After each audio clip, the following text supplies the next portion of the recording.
Hey guys, welcome to Flat Top King. Hey, today is all about pepper steak on the griddle.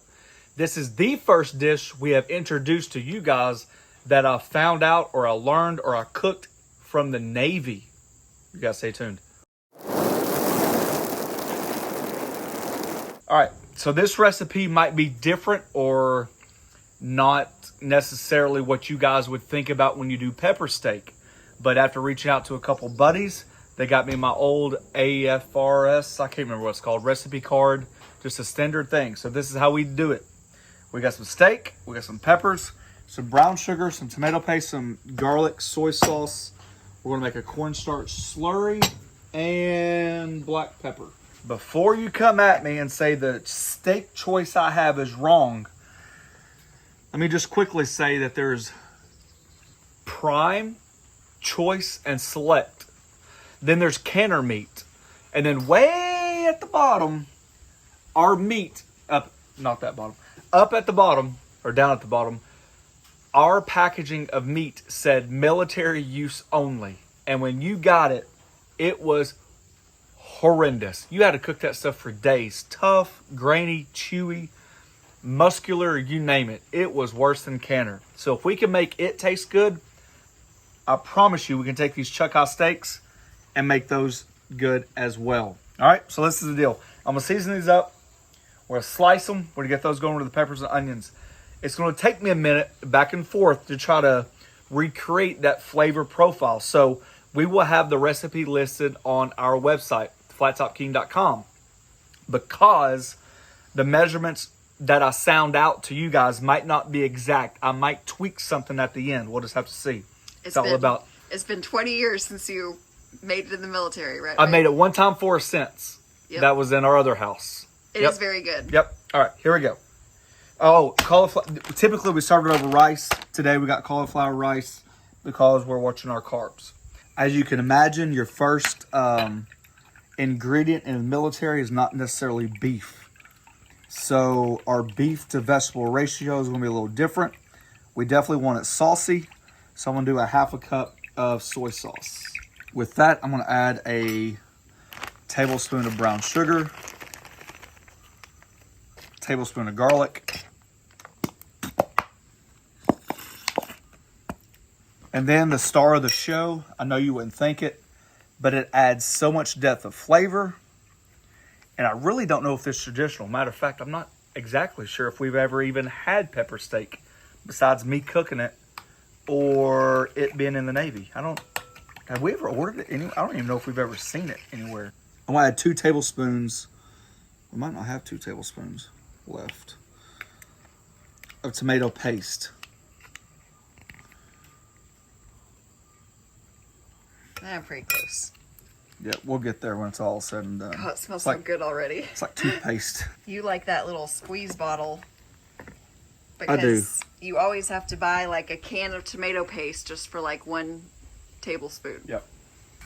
All right, so we got very, very, very, very close to 2 tablespoons. The cornstarch slurry, I'm going to save at the end. I want this to kind of quickly reduce. I'm going to show you guys how to make that and what to look out for. There's a certain consistency when you make it. Now looky here. See how it automatically thickens up with that tomato paste?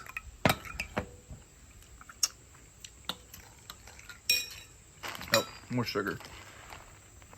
So maybe 2 tablespoons of sugar. You're not trying to oversweeten it, but you want to balance the acidity from the tomato paste. It's all about balance. There you go. Maybe a little bit more. 3 tablespoons of sugar. I know it seems like a lot, but between that tomato paste and soy sauce, I'll show you the difference. I guess you should have tasted it first, but I'll show you. There you go. There you go. There you go. Tastes familiar, honey? It does. It does. Got some water here. Let me show you guys real quick before we even get started on everything else on the slurry. What is a slurry? Slurry is basically cornstarch and water. But you got to make sure your consistency is good, right? A little dab will do you. So let's just say a tablespoon of that. And you're only trying to dissolve the slurry. Too much water and it's not good. Too little and it grabs. So that right there is too much water.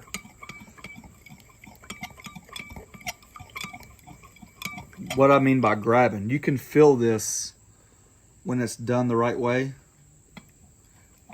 There we go. Already. Yep. There we go. You can feel your spoon almost grab against the bottom of the bowl. And if you just let it sit for a minute, there you go. I wish I could, there's not really a way to describe it. You could feel your spoon grabbing the cornstarch from the bottom of the bowl.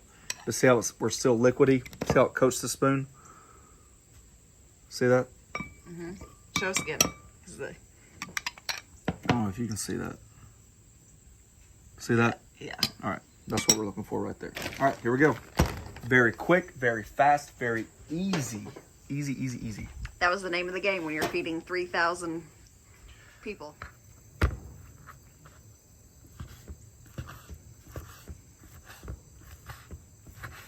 Since this one has so much fat, I'm gonna go ahead and start this on the flat top because I want to use that fat as flavor with the renderings.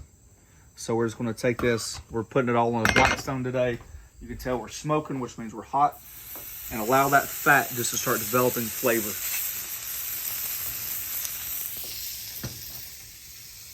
You definitely want a tender steak to go with this. You don't want to cook this long.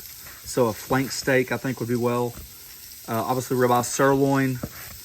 Grains are running this way. I'm going to try to cut it this way against the grain just to make it more tender. You would like uniform pieces, but it's not a big deal. These are one of those dishes in the Navy where your sauce was really, really, really important. Nobody wants no dry meat and vegetables. All right, we've allowed that fat to render out. It's nicely coated our Blackstone. This is what I call a chef's treat. Move that off, and I'm gonna be picking on that while we cook. All right. I'm going to black pepper it now. Kind of a lot, a little bit more than what you would think. Maybe because the name's pepper steak, I have no idea. See how the cornstarch is already settled to the bottom? That's what I was talking about, how you can actually feel the spoon grab a hold of it. To me, I know it's hard to describe until you do it. Anyways, there we go. That's ready. I'm gonna add the peppers and onions off to the side. Just a touch of oil. This rice cauliflower is already cooked. We're just gonna warm it up. Put it off to the side. I'm not worried about seasoning the vegetables because we have plenty of seasoning through our sauce, and we're going to combine it all together. It's not a problem. Okay. Just get these started. That steak won't take but a second.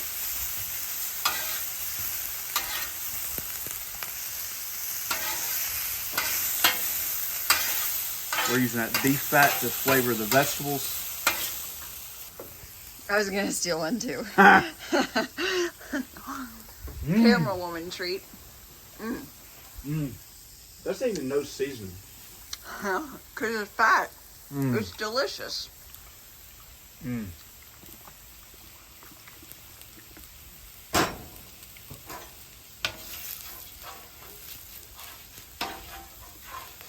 All right.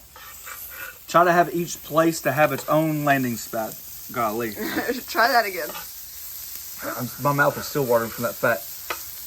I believe in the concept of browning the meat, right? I don't like all my meat just thrown on there. So when I do this, I'm just sporadically placing the meat because typically the first place it lands is going to stick and you want that to develop a crust. So what I meant to say was allow each piece of meat to have like its own landing pad. Is that better?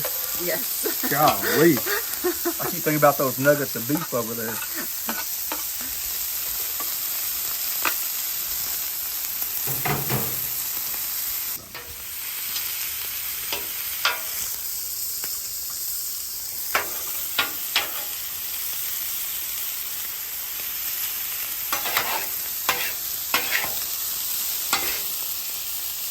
All right, just to recap really quick. Just to recap really quick, we get a lot of comments, especially for newbies. Just relax, right? It's just a griddle. There's not a lot of things that can go wrong, right? I've said that during my 3 griddle establishment here that each one has pros and cons. The Blackstone, specifically for me, has a sweet spot. The sweet spot is in the middle. And then I noticed that my edges are a lot cooler. So you have to learn to use that as your advantage. I'm using this almost as like a sear zone while I'm not overcooking my vegetables and I'm warming up my cauliflower rice. Now, to say this really quickly, my cauliflower rice was thawed out. It was previously frozen. I just thawed it out in the refrigerator. I typically don't put frozen food on the flat top, but you're fine if you just let it thaw out in the refrigerator.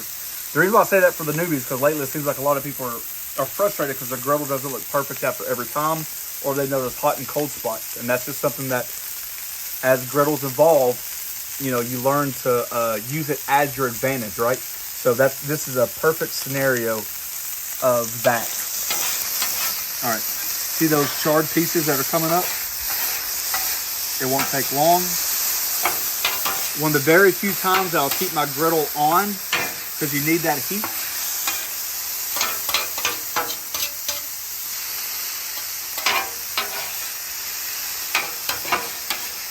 Oh man, that just smells good by itself. All right, you guys ready? Now this is gonna happen pretty quick. I'm gonna allow the sauce to reduce, and then before it reduces too much, we're gonna help thicken it up. If you allow the sauce to reduce too much, it's just gonna get sticky, and that's not what we're looking for. We want it to be saucy, okay?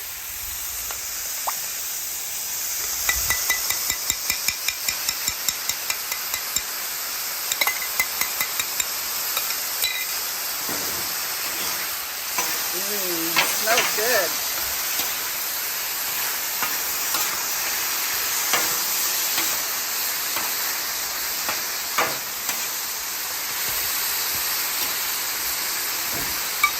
Come back up, stir it again, dissolve that cornstarch.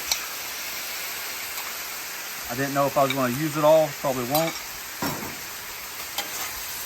My guess is that's probably 2 tablespoons. There you go. That is, look, see how it absorbed that sauce? That's what you're looking for right there. All right, right before I took it off the griddle, I just added a little bit of water from the squirt bottle, right? Just to hit that, loosen it up just a hair. And there we go. That sauce, look at all that sauce. That's what you want, right? That's how that sauce drips down in between those rice kernels.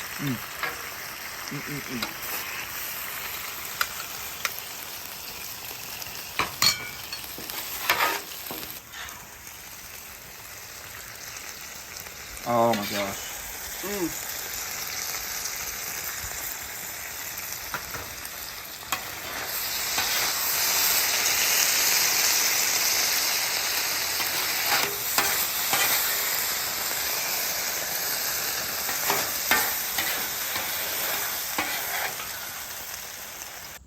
All right, guys, there you go. Incredibly fast, super easy. Once you make that sauce, you're all downhill. The ability to adjust your flavors as you go is key. You get that soy sauce, you get just, it's not sweet. Now it gets thick, but it's not sweet. Let's see.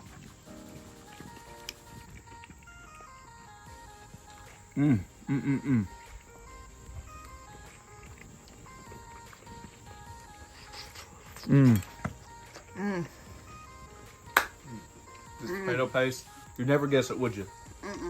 It adds just something to like a depth of flavor you typically don't get. I don't know what else to say. It's pretty awesome. Navy chow.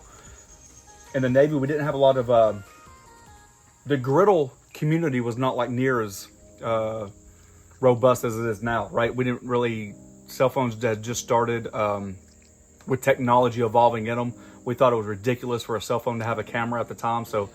You're aging us, honey. It's true though. But yeah, so it's pretty neat to come back, and we had never done this on the griddle. This was always a copper, one of those huge pits. Anyways, It was a blast. I love going down memory lane. All right, guys, there you go. Hey, if you're interested, we have a enjoy button down below. It's just a way you guys can help with the channel. We really do appreciate it.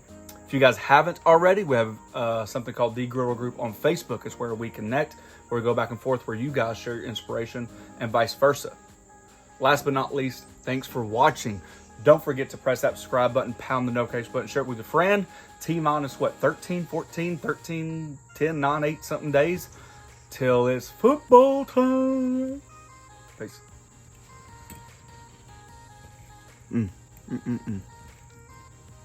This is a home run right here.